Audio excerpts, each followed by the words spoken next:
जय माता दी दोस्तों। सुबह ही 4 बजे उठकर मैं फ्रेश हुआ, नहाया धोया और चल पड़ा अपनी यात्रा पर्ची को लेने के लिए। दोस्तों कोई खास भीड़ नहीं थी रोड पर, तो पता नहीं अभी नवरात्रों में रात की यात्रा बंद की है। इधर 10 बजे काउंटर बंद हो जाता है यात्रा स्लिप का, जैसा कि रात में आपको मैंने बताया था। तो मैं लग जाता हूँ लाइन में। लाइन भी काफ़ी लंबी लगने वाली है, लेकिन मुझे नहीं लग रहा ज़्यादा भीड़ होगी। 5 बजे खुल जाएगा काउंटर। ये देखिए नीचे बैठे हैं लोग बाग, लाइन में ही लगे हुए हैं। लाइन में लग जाता हूँ मैं। RFID लेने के लिए भीड़ को जो मैनेज करने का श्राइन बोर्ड का तरीका है वो काफ़ी अच्छा है। इसमें इन्होंने रेलिंग बना रखी है, तो आदमी इधर से उधर नहीं जा सकता, आराम से अपनी बारी का इंतज़ार कर सकता है लाइन में लग के। RFID एक तरह से आपकी आइडेंटिफिकेशन कार्ड होता है जो रेडियो फ्रीक्वेंसी से कनेक्टेड रहता है, और ये RFID आपके आधार कार्ड से कनेक्टेड रहती है। तो कोई भी मिस हैपनिंग होने पर या कोई हादसा होने पर अगर पहचान की जाए यात्री की, तो RFID से उसकी पूरी पहचान की जा सकती है। ये दोस्तों अब जो RFID है, आपका आधार कार्ड लेके ना फ़ोटो भी खींचा जाता है, जैसे आधार कार्ड का लिए खींचा जाता है ना, और ये दे दिया जाता है आपको। इसको यात्रा के दौरान पहन के रखना ज़रूरी होता है। तो दोस्तों अपना RFID लेके मैं बाणगंगा तक ऑटो से आया हूँ। अभी मैं वो कर रहा हूँ घोड़ा। तो देखते हैं क्या, क्योंकि अब मेरी कोई ऐसी जिद नहीं है कि मैं पैदल ही जाऊँगा, नंगे पैर जाऊँगा, ये जाऊँगा। मुझे टाइम बचाना है। उसने खुद कहा है कि टाइम आप नहीं कमा सकते, पहले बार में कमा सकते हैं। अब यहाँ से आपने अंदर होना है। यहाँ पे भी चेकिंग होगी आपकी, पता नहीं होगी कि नहीं होगी। पुलिस वाले तो खड़े हैं यहाँ पे। बहुत गोल गोल घूमना पड़ेगा यहाँ पे, भीड़ बहुत ज़्यादा होती है ना, उसको मैनेज करने के लिए किया हुआ है। बाणगंगा पे पहला चेकिंग पॉइंट है आपका। बाणगंगा की चेक पोस्ट मैंने पार कर ली है। मेरे आगे आगे घोड़े वाला चल रहा है।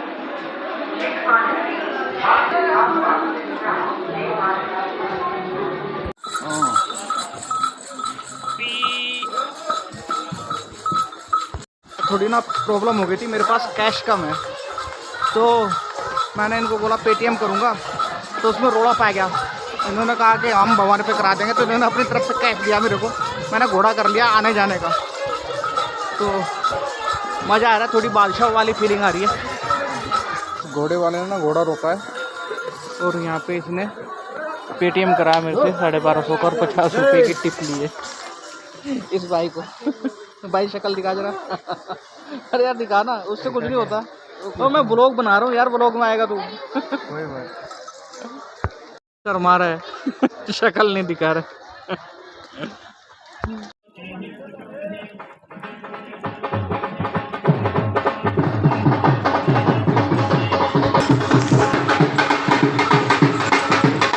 फ्रेंड्स हम आ गए हैं इधर अर्धकुमारी में, और यहाँ पे इन्होंने मेरे को उतार दिया था।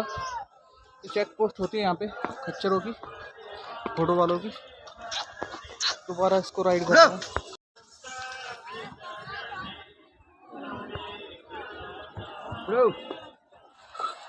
यह है अर्धकुमारी बाईपास।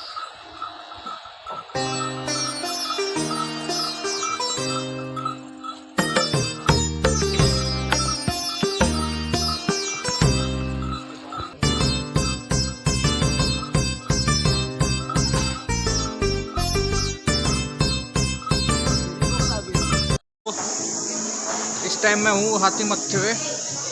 ये जो इनका घोड़ा है ये रेस्ट कर रहा है, उसका ना ब्रेकफास्ट हो रहा है।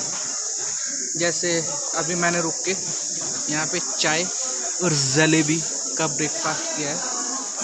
अब चलते हैं भवन की तरफ। जब इनका घोड़ा ब्रेकफास्ट कर लेगा, उसके बाद ये ग्रीन सिग्नल देगा, फिर चलेंगे। तो दोस्तों मैं आ गया हूँ भवन पे। भीड़ तो है लेकिन जितनी उम्मीद कर रहा था उतनी भीड़ नहीं है। मैंने सोचा बहुत बुरी हालत होगी यहाँ पे भीड़ की। नवरात्र चल रहे हैं और नवरात्र के इस पावन पर्व पर जो माता के भवन की सजावट थी फूलों से, वो बहुत ही शानदार थी। पता नहीं मैंने ज़िंदगी में इतने सारे वैरायटी के फूल नहीं देखे जितने ज़्यादा फूलों से माता के भवन को सजाया गया था। जो मेरे दिमाग में आया फूल का नाम, वो फूल वहाँ पर था। तो बहुत ही सुंदर लग रहा था माता का भवन।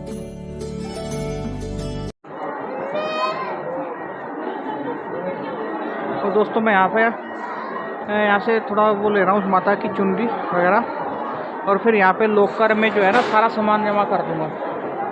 तो इससे आगे का शूट होना मुश्किल हो जाएगा। हाँ, माता के दर्शन कर लिए थे मैंने, बहुत ही अच्छे दर्शन हुए थे मुझे। तो अब मुझे भैरव घाटी की तरफ जाना था, तो मैंने सोचा क्यों ना रोपवे से जाऊं। तो मैंने पता किया रोपवे के टिकट का, तो उस पर बहुत ही लंबी वेटिंग थी। तो मैं आपको अगर दिखाऊं लाइन का, तो लाइन बहुत ज़्यादा लंबी लगी हुई थी। अगर मैं रोपवे से जाता और अपनी बारी का इंतज़ार करता तो कम से कम मेरे को 3 से 4 घंटे यहीं पर रुकना पड़ता।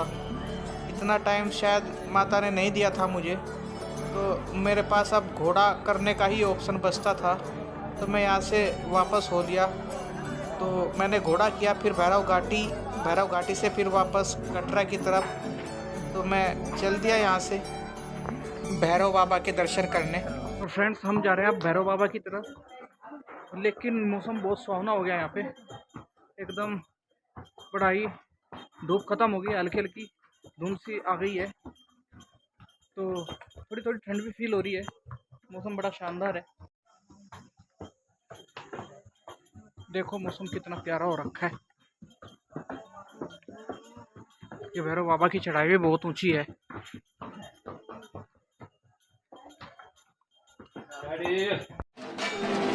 भैरव मंदिर पर जाकर मैं लग गया था लाइन में, अपनी बारी का इंतज़ार कर रहा था। तो यहाँ पर ज़्यादा भीड़ नहीं थी, तो यहाँ पर मुझे आसानी से भैरव बाबा के दर्शन हो गए।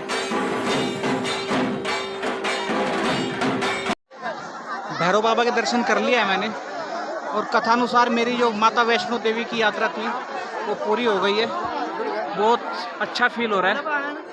और अभी मैं भैरव मंदिर के पास में जो एक छोटा सा स्पेस बना हुआ है, सब पैसेंजर जितने भी यात्री होते हैं वहाँ बैठते हैं, लंच वगैरह करते हैं। अभी वहाँ पे हूँ। अब बस घोड़े वाला वेट कर रहा है, उसके पास जाता हूँ, फिर कटरा के लिए निकलता हूँ। ऊपर भैरव घाटी के चारों तरफ मौसम इतना खुशनुमा हो रखा था कि यहाँ से जाने का मन नहीं कर रहा था। बहुत ही अच्छा मौसम हो रखा था। धूप बिल्कुल ख़त्म हो गई थी, धुंध बहुत आ गई थी, अंधेरा हो गया था। बहुत ही शानदार मौसम था यहाँ का।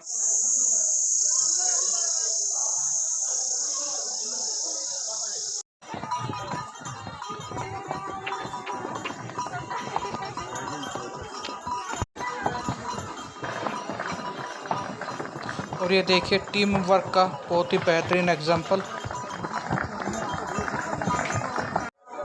फ्रेंड्स भैरव बाबा के दर्शन करके हम वहाँ से चल दिए थे, घोड़ा मैंने कर लिया था, और अभी मैं पहुँच गया हूँ ये सांझी छत में। तो मौसम अभी भी ठंडा बना हुआ है और बड़ा मज़ा आ रहा है। अब निकलते हैं।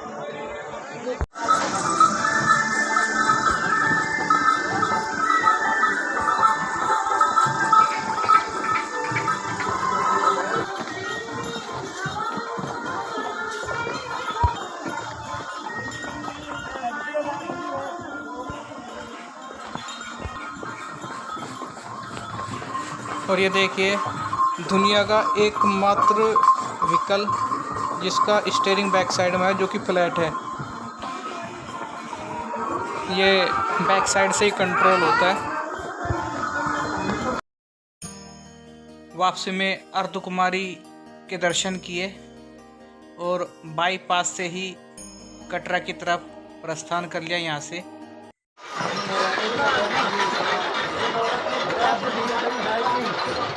गंगा घाट पे जल्दी यात्रा पूरी हो गई माता रानी की कृपा से। माता रानी ने कमाल कर दिया। 4 बजे उठा था और 3 बजे वापस बाणगंगा पे। जब उसकी मेहर होती है तो ऐसे काम होते जाते हैं। मज़ा आ गया। हे माता, सबकी मुरादें पूरी करना मैया। Love you. Banganga check post से अपना RFID वापस करने के बाद में मैं बाहर निकला, क्योंकि मुझे ऑटो पकड़ना था कटरा के स्टैंड के लिए। अब मुझे जल्दी से जल्दी जम्मू के लिए निकलना था, तो मैं निकल पड़ा ऑटो पकड़ के कटरा। मैं वापस यहाँ पे कटरा चौक पे, जहाँ पे रात में वो दिख रही थी ना झांकी, रात में इधर देखे झांकी निकल रही थी, है ना। तो अभी लगभग टाइम देखा जाए तो 3 बज रहे हैं। सुबह मैंने 6 बजे यात्रा शुरू की थी और मैं माता रानी ने मेरी यात्रा पूरी करवा दी है। तो अब मुझे वापस जम्मू जाना है। मैं आ गया हूँ जम्मू के बस स्टैंड पे। जम्मू के लिए बस लेके अब जम्मू के लिए निकलता हूँ। ओके फ्रेंड्स, इस जम्मू में स्टैंड पर उतरकर मैं इस फैक्ट्री में आ गया जिसमें मैं ठहरा हुआ था। इसमें मेरा काम चल रहा था। तो अब आकर मेरे को थोड़ा रेस्ट करके फिर अपना काम ख़त्म करना था, क्योंकि मुझे फिर वापस जाना था दिल्ली। तो मैं अपने काम में लग गया और मैंने अपना काम ख़त्म करके बैग पैक किया और मैं निकल पड़ा यहाँ से वापस अपने घर की तरफ, जहाँ मैं 1 हफ्ते बाद जा रहा हूँ। और फ्रेंड्स, मैं हूँ यहाँ पे कुंजवानी चौक पे। कुंजवानी बाईपास पड़ता है जम्मू में। मैं अब जा रहा हूँ दिल्ली। ट्रेन की मेरी टिकट नहीं हुई, मैंने अब बस की टिकट कराई है। तो बस की टिकट भी यार ट्रेन की AC 3 AC से कम की नहीं हुई है। बहुत महंगा किराया हो रखा है। और ये मैं अभी कुंजवानी बाईपास पे हूँ, दिखाता हूँ आपको। ये है कुंजवानी बाईपास। ये सामने रास्ता गया सीधा श्रीनगर, ठीक है। और ये उधमपुर की तरफ गया है। ये सीधा कठुआ होते हुए दिल्ली। एक बहुत बड़ा चौराहा है।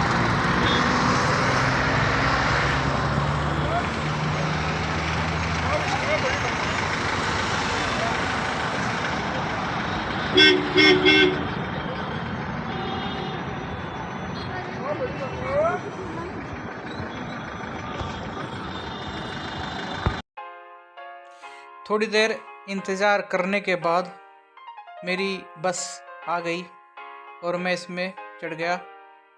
सीट मेरी पहले से कंफर्म हो चुकी थी, बुक मैंने पहले से कराया था। तो इस बस में स्लीपर और सीटिंग दोनों फैसिलिटी थी। वो आप अपनी इच्छा अनुसार अपनी सीट बुक करा सकते थे। और करीब शाम के टाइम ये बस जम्मू से चल दी। तो मैं भी बहुत थका हुआ था, मैं लेट गया और फिर मेरे को नींद आ गई। फ्रेंड्स, पठानकोट से 30 किलोमीटर आगे जगह है मुकेरिया, जहाँ पे ये ड्राइवर ने बस रोकी है। यहाँ पे एक ढाबा है माई इंडिया के नाम से।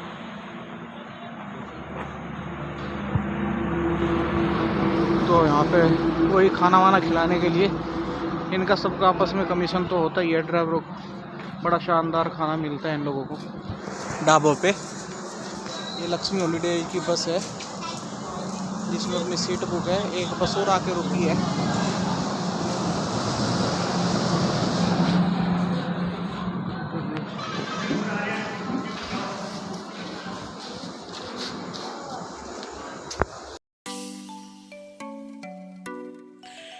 और धीरे धीरे करके मैं अपने घर के करीब होता जा रहा था। मैं पहुंच गया था मूर्थल में। तो अब मैक्सिमम 1 घंटा लगना था मेरे को। तो मैं जब बॉर्डर पर उतरा तो मेरे को कुछ नहीं मिला। तो एक ट्रैक्टर ट्रॉली आ रही थी, मैंने उसी से लिफ्ट मांगी।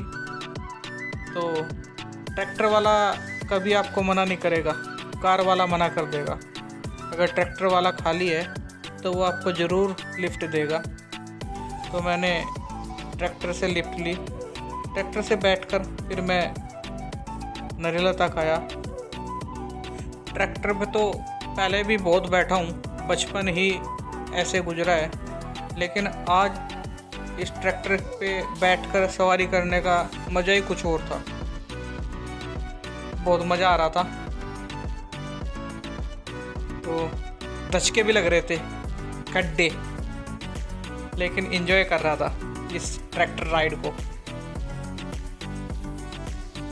बस थोड़ी देर में मैं अपने घर 1 हफ्ते बाद पहुंचने वाला था। तो दोस्तों, अब से मैक्सिमम 15 मिनट बाद मैं घर आऊँगा और इस व्लॉग का यहीं पर समापन करते हैं। जम्मू की ये यात्रा, ख़ासतौर से माता वैष्णो देवी की यात्रा की ये वीडियो आपको कैसी लगी, कमेंट सेक्शन के अंदर ज़रूर बताइएगा। चैनल को सब्सक्राइब कीजिएगा और वीडियो को लाइक कीजिएगा। बहुत बहुत धन्यवाद। जय माता दी।